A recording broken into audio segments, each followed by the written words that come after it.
വരുന്നു. കാലത്തിന്റെ ഏടുകളിൽ കനകത്തൂലിക കൊണ്ട് കുറിച്ചു വയ്ക്കേണ്ടുന്ന ചരിതം രചിക്കുവാൻ തെരുവത്ത് പള്ളിയുടെ തിരുമുറ്റത്തേക്കിതാ പടനയിച്ചു വരികയാണ് ഞങ്ങൾ.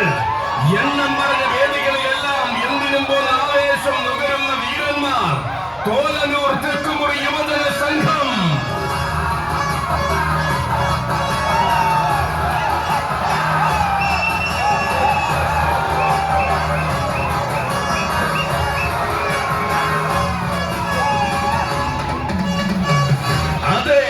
ഒത്തൊരുമയുടെ മണ്ണായ പാലക്കാടൻ തട്ടകത്തിൽ ഈ തവണ ആഘോഷം നിറയുന്ന നേരത്ത് തോലനൂർ തെക്കുമുറി യുവജന സംഘത്തിന്റെ കൈയും പിടിച്ചു കടന്നു വരികയാണവൻ.